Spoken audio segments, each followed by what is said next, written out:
Welcome to Richard and Greg, a channel dedicated to discussion, debate, and argument on a whole array of topics.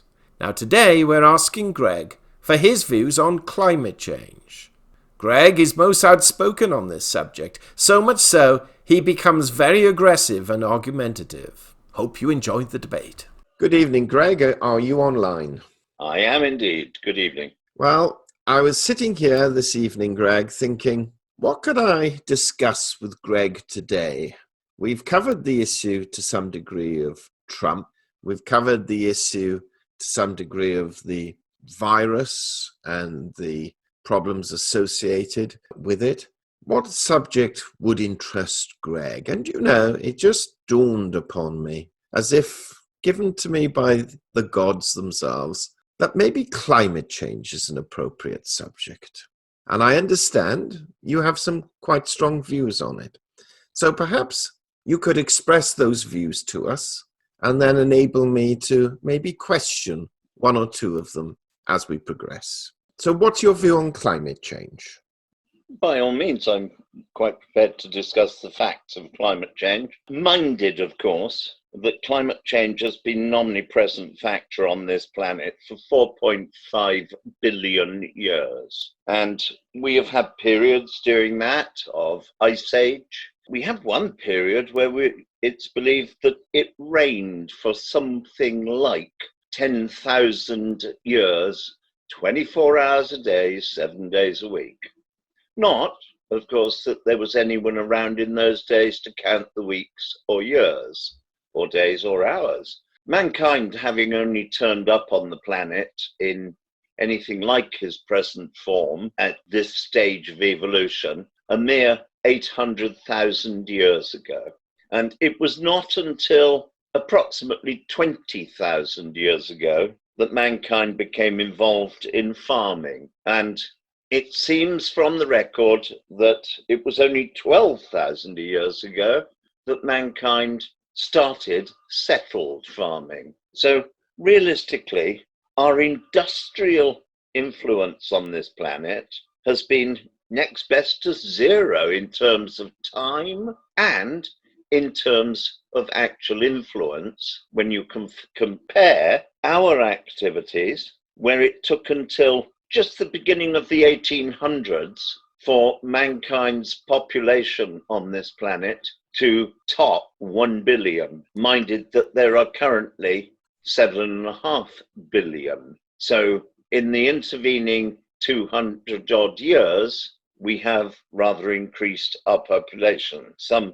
sevenfold. It is worth noting that during all of this time, there have been greater influences at play, greater than mankind could ever foresee being, and definitely greater than he had any possibility of being. Influences like plate tectonics, which of course was totally rejected by science until fairly recently, during the last century, when science proved beyond all shadow of doubt that plate tectonics with subductive and abductive plates were moving land masses around on this planet, land masses from Gondwana and the like, where those land masses have moved from being a single landmass into separate areas, which then became the separate continents we know today. These influences, together with volcanic action and the movement of the iron, molten iron, core of our planet that has moved our magnetic field, and currently our magnetic field is moving at approximately 35 miles per annum from the North Pole to what we call the North Pole, should I say, towards the Siberian coast. Now, during that time, they sound like large influences, not to mention meteor strikes, asteroid strikes, and the like. However, in terms of consistency, in terms of influence on our climate, they are very small beer when compared with the influence of our local star. We have the fortune or misfortune, depending on which way you want to look at it, to be locked into a variable orbit around a variable output star, the sun, which drives the climate on this planet. Mankind is really being rather farcical in trying to claim that we have anything but the most minuscule influence on climate. It has become, I guess, a fashionable way to panic people. And all too often, there are variabilities in mankind's management, but mostly around the area of keeping him perpetually frightened of something, because when not frightened of anything, it's very hard to manage mass population and exceptionally difficult to convince them that there is any viability in paying taxes. Climate change on this scale is something to do with mankind, and the belief that it could be is nothing short of bigoted stupidity. But Greg, you said with really a relatively high degree of certainty that the planet's been here for 4.5 billion years and that mankind has been on the planet for around 800,000 years. But two questions. Where do you get those figures from? And I'm going to assume you're going to use the word scientists. But scientists, Greg, have got it wrong throughout the centuries. I mean, they thought the Earth was flat until, was it Galileo? They thought that leeches cured 90% of man's illnesses. I mean, what makes you think that they've got it right today? I think they have flaws in many of their arguments. However, they tend to work forwards towards a consensus opinion. Now, there is no consensus opinion whatsoever regarding mankind being responsible for climate change. None whatsoever. There are claims that 97% of scientists agree. However, when you look at how they arrive at this figure, it would actually make better comedy than you see on television. Well, go on, educate us then. How do they arrive at this figure? Because it is well documented that they have selected a group of scientists. They have then selected the ones that agree with them on producing this figure. And I cannot recite from off the top of my head the process of selection. However, I have seen it laid out. I have seen it laid out in a format that is completely and utterly irrefutable. It is not 97% if you were going to throw bandy around figures like that. In fact, they'd be hard-pressed to find 3% of scientists who believe climate change is man-made. And when you think that there are 31,500 climate-related qualified scientists who have signed the Oregon Principle stating that they believe that the IPCC, United Nations Climate Change Report, all 7 versions of it, as they keep correcting it and the embarrassing flaws in it, all 7 versions are bunkum. Well, Greg, bear with me for a moment. The American Association for the Advancement of Science, quote, based on well-established evidence, about 97% of climate scientists have concluded that human-caused climate change is happening. With respect, total crap. Let me go through them. The American Chemical Society. The Earth's climate is changing in response to increasing concentrations of greenhouse gases and particulate matter in the atmosphere, largely as the result of human activities. The American Geophysical Union. Based on extensive scientific evidence, it's extremely likely that human activities, especially emissions of greenhouse gases, are the dominant cause of the observed warming since the mid-20th century. There is no alternative explanation supported by convincing evidence. The American Medical Association supports the findings of the Intergovernmental Panel on Climate Change's fourth assessment report and concurs with the scientific consensus that the Earth is undergoing adverse global climate change and that anthropogenic contributions are significant. The American Meteorological Society. Research has found a human influence on the climate of the past several decades. The American Physical Society. Earth-changing climate is a critical issue and poses the risks of significant environmental, social, and economic disruptions around the globe. And the list goes on and on and on. So when you say 97%, you've seen documentation that proves them wrong, why are they pushing this then? Why are so many eminent organizations pushing this bunkum, as you call it? Expediency.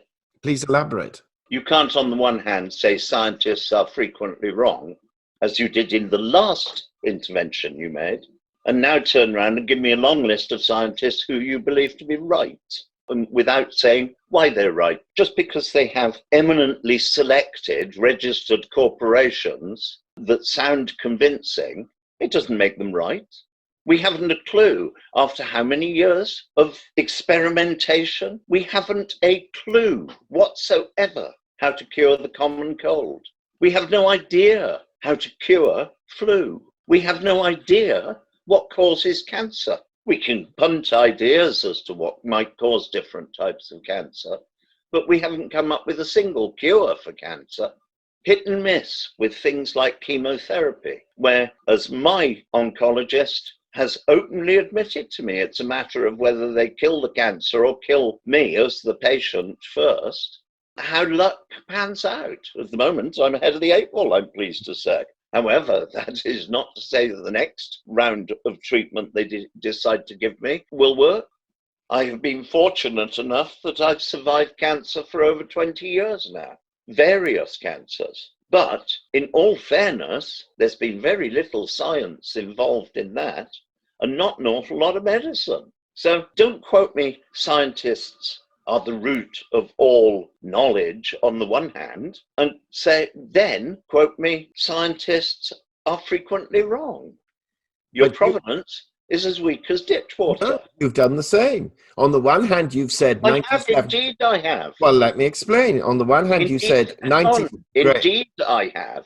Because, as I said, we do have a track record that this planet, we believe, and this is where all of science agrees, is some 4.5 billion years old. We do believe, and have done for 500 years at least, that we are a solar system revolving around that specific solar or sun, which is a variable star. We do believe en masse in the stars, space, and the continuum thereof. Though we have a fairly sketchy knowledge of it, most of us, we do know that we are not the center of the universe. We do believe, and the record, fossil record, etc., does prove that we have only been around for about 800,000 years. We do have a continuous record that shows we have been here some farming, though basically itinerant, for approximately 20,000 years. And there is clear, indisputable evidence that we started settled farming around 12,000 years ago.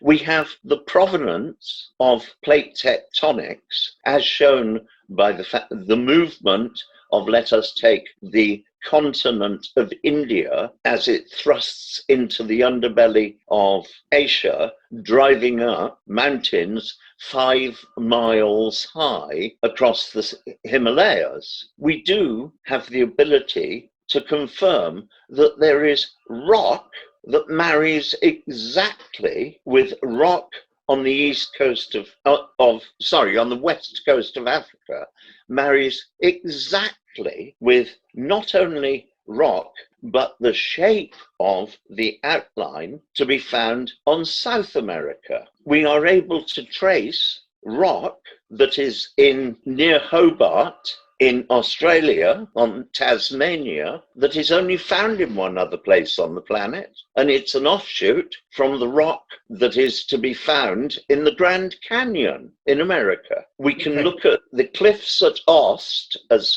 you cross the Severn Bridge on the River Severn, and you can see a band in the cliff there, which is coloured and has exactly the same content as the Sahara Desert, when Britain was slightly south of the equator, in line with the same soil and rock as the Sahara, But you have which now... cannot be found anywhere else. Well, Greg, let me have a say, please. You've now spoken for 14 minutes, and I've managed less than 1 minute and 3 Sorry, you asked me to speak about climate change. Indeed. But you have now, on the one hand, and this is the hypocrisy of your argument, on the one hand, you have chastised me because you're now telling me all these scientists, or the majority of them, are agreeing on the age of the Earth and how long we've been on the planet and how long we've been farming and how old rocks are in different parts of the globe. And then on the other hand,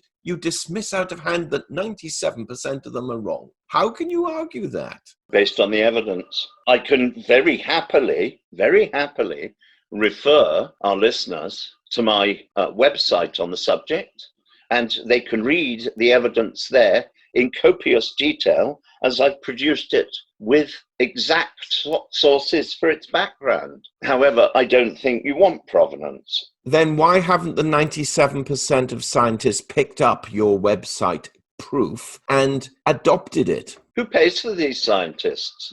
Well, you tell me.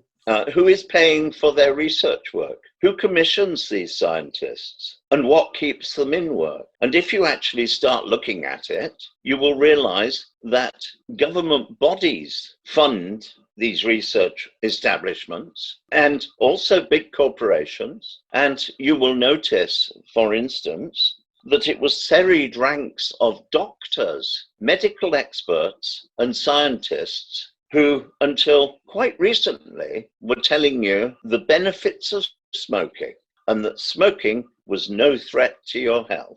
Those self-same scientists are still working as scientists. They've moved on to where the new money is for producing reports. We looked recently, we've just had Brexit, we've commented on it on this channel, and the Chancellor at the time, Osborne, commissioned a report from the Treasury in which he said, please point out the pitfalls of Brexit.